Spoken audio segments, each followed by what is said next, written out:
Hello and welcome to our podcast. My name is Don Putkela. And I'm Angela Putkela. And this is Welcome to Livingston, where we talk all about Livingston County, all the local businesses, events going on, and every once in a while we splash in a little bit of real estate. Because we are with the Putkela Group, real estate professionals out of Brighton, Michigan. With KW Living. Yep, with KW Living. Yep, so thank you so much for coming in today. We have a interesting topic that we wanted to discuss today. Good that I came in today. It's our podcast, and it's just us. It is just us. So we don't have a guest today. So today's one of those days where we're going to talk a little bit of real estate, and we're going to talk about an important subject that a lot of times people don't talk about or they don't think about till all of a sudden they have to confront it, go into it. And that is when you are, for one reason or another, as children, helping out your parents, either in terms of they've decided that it's time to downsize into that final home or assisted living, or unfortunately, potentially, you've had a death in the family, and now you are helping or in charge of selling your parents' home. Absolutely. It's one of those things that can happen unexpectedly. A lot of people don't necessarily give it a lot of thought. It's not necessarily the best thing to think about. But it can also be just for any kind of family member anyway. It doesn't always necessarily have to be for a parent. It's just frequently for a lot of our clients, we do find that it's with aging parents that is the impetus. Right, and it's a conversation that, as you said, a lot of times people don't have, where knowing what the plan is would be a great conversation to have, but it's uncomfortable and it's difficult to bring up. And there's a lot of emotions involved. Yeah. And so much we find that if there is good planning, if there is a lot of just logical perspective on it, then it does tend to go a lot more smoothly, because usually it's not just the one person. A lot of times there are multiple family members involved, and the emotions that run high. And oh yeah, no, there's a lot. So I think, I was thinking about this before we sat down, and I was thinking of breaking the conversation out into two parts. Okay. So you have the idea of your parents have decided to downsize, or maybe as a group, you guys have decided, the parents and the kids, or whoever you're helping, have decided it's time to go into assisted living or to go into a smaller condo. And that's one type of conversation that you're helping people out. And that's where I kind of wanted to start. And then we can move over to what happens when there's been a death in the family, Fair. And now they're not there, and you're going through the process. An interesting alternative that we've seen rise in the last few years that really had never been the case is the multi-generational homes. Oh, yes. Maybe because of the cost of assisted living and so forth, some families have said, you know what, we were ready to put our house up for sale anyway, so let's find something that we can have, grandma and grandpa living in the home with us. A lot of times that they have kids, so, Well, that kind of breaks it into three parts. Yeah, I guess so. Well, and we can save that one for another, but I just wanted to make people aware of that. That's something that we are seeing now. Right. No, it is. It is. And we've actually helped a few families out to do that. And what I would say, and that's a great topic for almost a full episode, but what I would say as a preview for that is you need to have a lot of important conversations on how this is going to work, who's in charge of what, how the finances are laid out, because now you were the kid to your parents, where your parents were taking care of you and were in charge for your entire life. And now you've decided to flip the script where you're the person that's going to be in charge, right? Right. And that's a difficult situation for everybody, that if you don't lay a good groundwork and a good set of, I don't want to call them rules, but a good set of expectations. Right. And even when you do, it's still definitely very challenging. So I think, yes, that'll be a different episode, a different day. But I did want to mention that too, because that was relevant. So if we focus in on that, an elderly family member needs to come out of the home they've been in. Yes. And there's, in many cases, looking at it, either an elderly family member decided to downsize as they're going to assisted living, or you've had a family member pass away. Some of the process is really the same. So we're starting with a house. When this is happening, in many cases, it's a house that these people have lived in for 20, 30, 40 years. Yeah, sometimes less, but sometimes less. Very often it's for a very long time. Well, more often than not, when this shows up, it's because they haven't been the type to move. Right. So, they've waited till they get to this point that now... because they were comfortable and happy with where they're at. Oh, 100%. I'm not saying there's anything wrong with it. I'm saying that when we're going to start talking about the estate sales and the decluttering and the figuring out how to get stuff out of the house, it's sometimes a pretty daunting task because they've been in the house so long and they've really made it their own. Yes. Right. So where would you like to start? I'm going to take it away. Take it away. You drive the bus. I think the first thing to talk about is maybe estate sales or getting a storage unit. And I think estate sales is a great way to start. In a lot of cases, you can hire a company that comes into the house and helps you clean up the house and lets you know what valuable items you have that you're looking to sell. Because in many cases here, you're downsizing. You're finally getting rid of stuff. Your kids are coming through at the beginning and they're saying, and you're telling them, hey, I want you to take all your stuff that we've been saving you for years. And they're saying, I don't want to take any of the stuff that you've been saving for years for me. Fourth grade, projects and yes. So looking at it from that aspect of, let's start throwing everything out, and then let's get a estate person to come in and go through and say, hey, all this crystal you've been buying for years, the stuff in the cabinet in the corner that's been collecting dust, those items that you picked up while you were on vacation, everything that have been in the house forever, the collectible glasses that you bought, right? Right. The collectible glasses that you didn't buy, but you got at McDonald's in the 1970s. Now, remember, as it comes to multiple family members, even if that point person is focused in like, okay, we need to have an estate sale, or we need to, let's get a dumpster, or whatever that looks like, there are other family members. And in some cases, some of those, there may be somebody that really wants something that,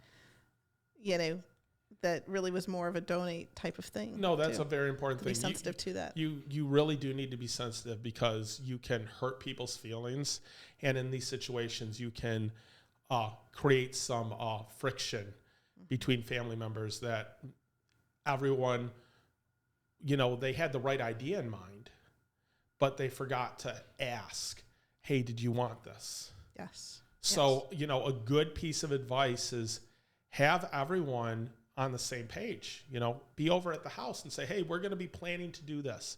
Is there anything that anybody wanted to make sure that we set aside? Right. Or even if that person is going to assisted living, in terms of their priorities, obviously they're not going to have a lot of room, but are there other things that they just cannot bear to go without? Right. Well, we were at, I've been at a client's house before where they had Post-its on pieces of furniture, things on the wall saying, this is going to this grandkid, all the kids, this is going to this one. Yep. They were just really going to downsize pretty dramatically. And even the couch that they thought that they were going to keep, once they put it into their new place, it filled up half of the room. Where they were coming from, it didn't look large at all. But there's certainly a lot of surprises. Right. So I think step one is have everybody on the same page, have people come over, walk through the house, first talk to your parents and talk to who you're helping and saying, okay, what is it you want to bring with you? Right. Figure out what all that is. What may or may not be able to fit. Right. And then between the kids and the grandkids or whoever, what do people want to take with them? What is those important pieces that while you may think that it's like, this has been sitting here forever, it's time to get rid of it. Someone else says, this has been sitting here forever, I want to take it with me. Yeah, this is true. Sentimental reasons you cannot really have a lot of rhyme or reason for. Right. So you have that step one, figure out what all that is, and then have an estate salesperson come in. They're the expert. They can come in and tell you, they'll set up your house for a sale. Right. Where people are able to come through and look at items and buy items. And they do charge a healthy amount. It is a nice premium for it. However, a lot of times it's worth it. High premium. A high premium, yes. But a lot of times it's worth it because they can get a better price for it. they know where to sell items. Where if you're doing it yourself and I was just talking to a client a couple weeks ago that said that they'd been putting stuff up on Facebook Marketplace and they were really sick of it because they thought they had items sold and then those people never showed up to get the item. Yeah, they pull out a heavy piece of furniture and it's there for pickup and the person just no shows. Right. Or they're getting messages of like, hey, I'll give you $20 for it. And they're like, I was selling it for $200. So, there's a lot in there where if you bring in a person that this is their job and they're an expert at it, not only do they sell those items for you, in many cases when they're done, they'll remove those items and take those off your hand at the end. Right. So that's a good start. And then on the flip side of that, there are houses that need a major clean out and potentially need a dumpster. Right. This is very true. You never know what you're going to get. And having a good realtor is a great place to start because an experienced realtor is going to have some great knowledge, some resources, name of a good cleaner, name of a good painter, any number of things. And I would say also the first step when you're in this situation is please figure out where the homeowners are going. Yes. Have a real good plan in place. If they're looking to get a condo, make sure you're forward thinking in the type of property that they're going into. If they want a zero entry shower, make sure it has a zero entry shower or it's easy enough to put into it. If they need wheelchair accessible doors, if you're looking at handles, railings, all that kind of stuff, forward think about where that is and what it is, right?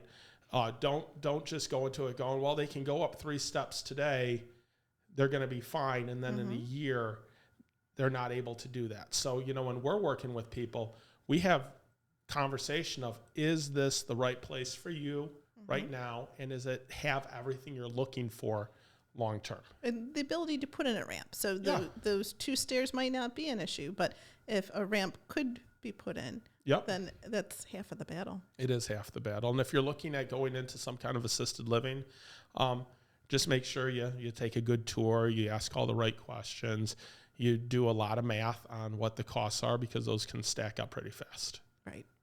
Yep. So I think that's a good first step. I think that this idea of, having an estate sale, getting a dumpster, all of those things are really important. And then just having everyone be on the same page.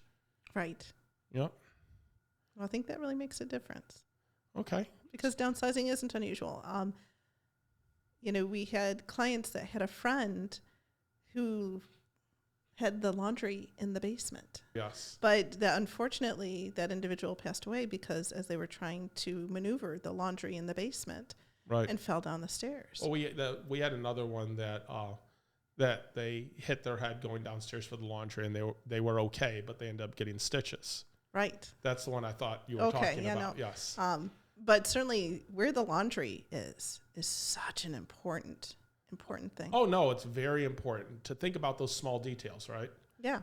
What the layout is extremely important. Is the driveway sloped if they're having trouble walking is extremely important. Right. Is if they're in a condo, what are they taking care of for them? Right.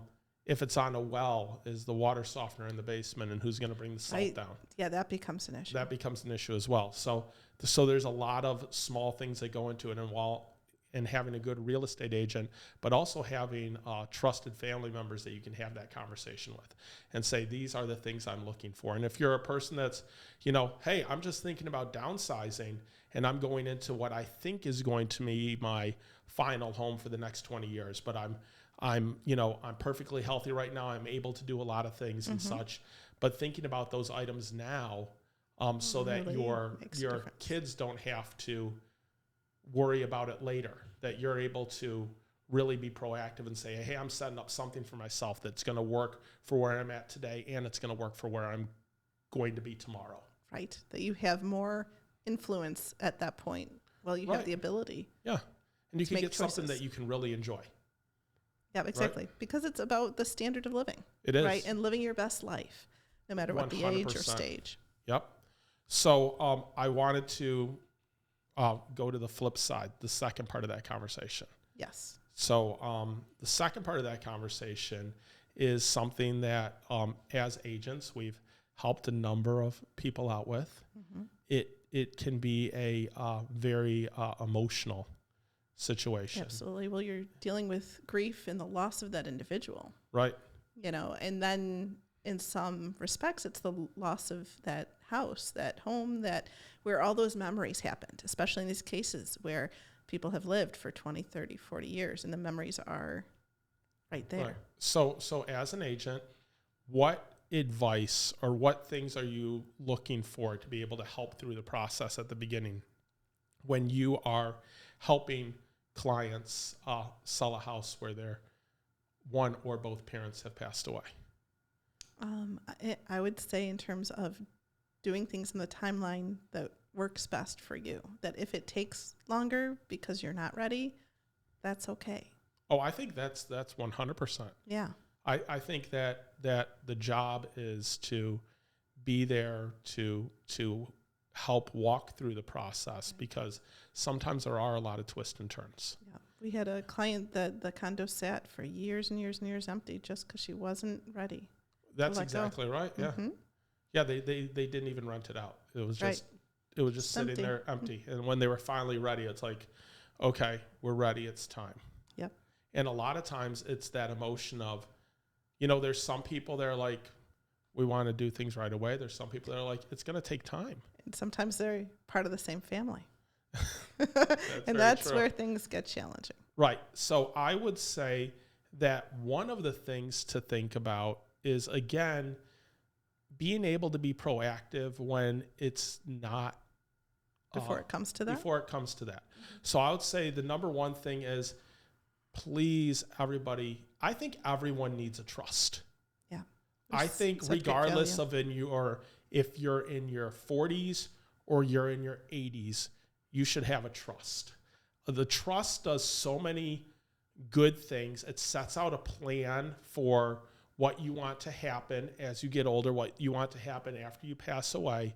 But it also makes everything so much easier for those that are going to be working through the process. Right. It says who the successor trustee is, who's going to be making the decisions, what's going to happen once the house is sold. It avoids having to have family members fight over anything. It avoids having to go to court or go to probate. You don't have to worry about the reading of the will and such. It flows through. Yes. In fact, to the point of years ago, we had one client had passed away much prior to closing, and then the other client passed away just before closing. I think that morning. The morning before. Yeah. The night before. Night before. Mm-hmm. But because there was a trust in place, right, it was easy. Seamless. It was seamless. It would have. Because the lawyers had written out everything before and said, if A happens, it goes to B, and if B happens, it goes to C. Right? Right. And we have a great estate lawyer that will work hard to try to get on at some point here. Right. I think that would be a good place as well.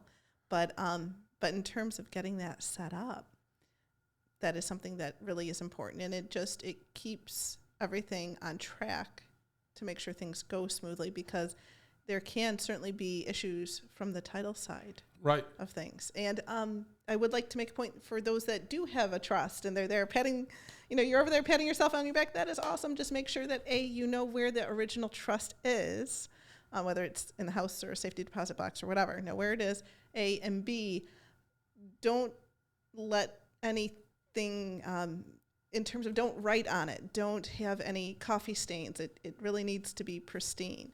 I've seen some in kind of those page covers. And, and let the people in the trust that are going to be in charge of things know that they're going to be in charge of things. Right, because it's quite a surprise when they don't know. It's quite a surprise if they don't know, because they don't have to know.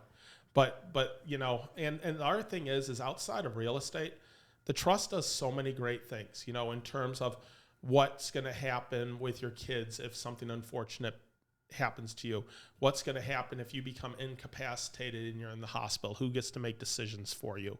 I mean, there's so many things that you can wrap into that a lot of people just don't think of setting up for themselves. And it's easy to set up, and it's not that expensive. Right. You know, it's a lot more affordable than people think to give yourself that peace of mind. But in the case of what we're talking about, it really helps out. It helps remove a ton of that tension that could be there. Well, yes, in terms of it's certainly the potential to be stressful. Right. And so these are just strategies to try to mitigate some of that stress. Yep. And I think next in terms of that, you know, obviously title work is really important. Obviously having a good real estate agent is important because they'll be able to do pre-title. They'll be able to get a copy of the trust. They'll be able to tell you, hey, I need an original copy of the death certificate. And they'll be able to line all those things up. So again, you don't have those unknowns.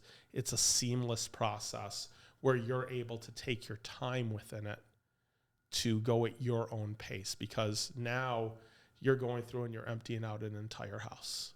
Yeah. Now you're going through and you're making decisions to get the house up on the market, or to sell the house to a family member, or to take the house over yourself, or any number of paths that you could options. take. Right?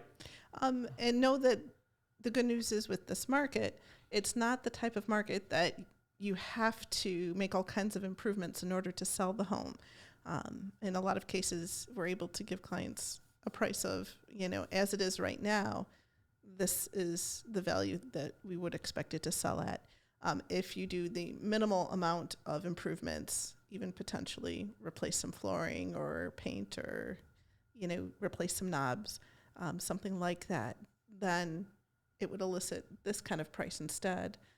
Right. Or for some people that are interested in flipping and wanting to, you know, very handy and so forth. We've seen that before too. We have, yeah. Where they've kind of gone through and they have renovated, but some people feel like they have to, and that's not the case at all right now. Right. You know, and I wanted to go back to the trust real quick for one item, because I mentioned potentially moving into the house yourself or selling it to a family member. If that is something that you're thinking of setting up, talk to a real estate attorney or talk to your estate planner, because there's ways that you can set it up that have very beneficial tax ramifications for the next person coming in terms of potentially keeping the tax cap low if they've been in there for a long time, potentially not having to pay transfer tax. There's, you know, again, I'm not an expert in that area, neither are you, but I know that there's beneficial ways to set it up where because it's a family member, right, there's some benefits there. Yeah. We had a client who was purchasing their mother's home, and we were working with them and thinking, you know, that we'd kind of negotiate something and just handle everything. But then as we delved into it, one of the things we figured out is for a transaction right between a family member, it's a lot easier to get the real estate lawyer involved and far cheaper for them. And so we came back and we said, we would love to help you. However, here's the name of a good real estate lawyer, and they will be able to really handle and manage this for a lot less for you. So save them some money, and they appreciated that. But because of it being a direct bloodline family member, and then within that, to your point, the taxes, there's a way for them to not become uncapped like we see with just a regular transaction. There's definitely a lot of great financial benefits when that happens. Right. Yep.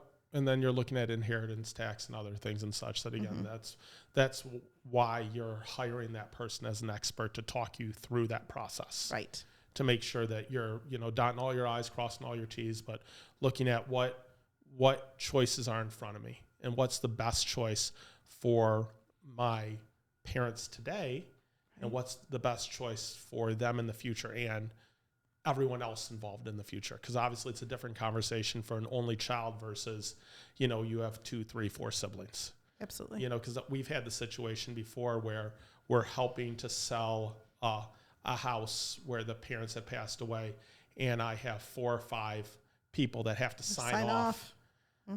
Because there was not trust involved. Right. And everybody needed to agree. Yes. And that takes time. Yes. And those are not the transactions that close quickly. No. But you have to have patience in those conversations because everyone has very important questions and everyone's coming from a different place. Yes. So I think that, the moral of the story is my advice to anyone is while those conversations are difficult, have all those conversations early when you have a level head and not when you have the emotion of something having happened in your life. Grief, loss. One parent has passed away and now you're putting the other one to come live with you, or you're downsizing the house, or there's so many emotions that are involved where if everyone was able to sit down and say, hey, act a little strange. How are we going to handle this? You know what I mean?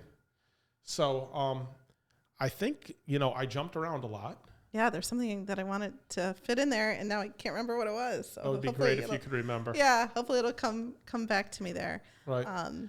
Garage sales, by the way, are a good thing. Garage sales can be very difficult. If you have subdivision sales, it's a good thing. But again, be very conscious of the fact of what you're putting out there for the garage sale.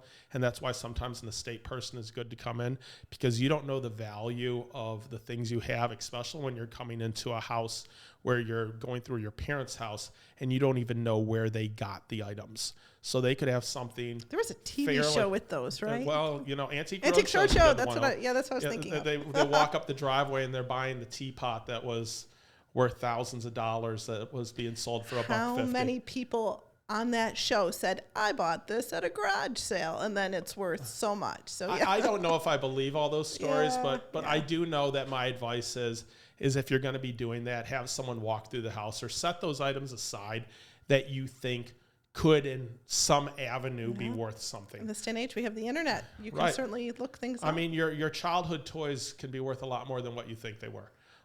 Those baseball cards can be worth more. Those trading cards, any of those things. Nintendo video games. Yeah. Our middle school kid, all of a sudden, as we did a garage sale once, he kept Googling the Tide Beanie Babies. He Googled, he's like, this one says it's worth $1,000. And I'm like, that one's still in a box. Ours does not look like that.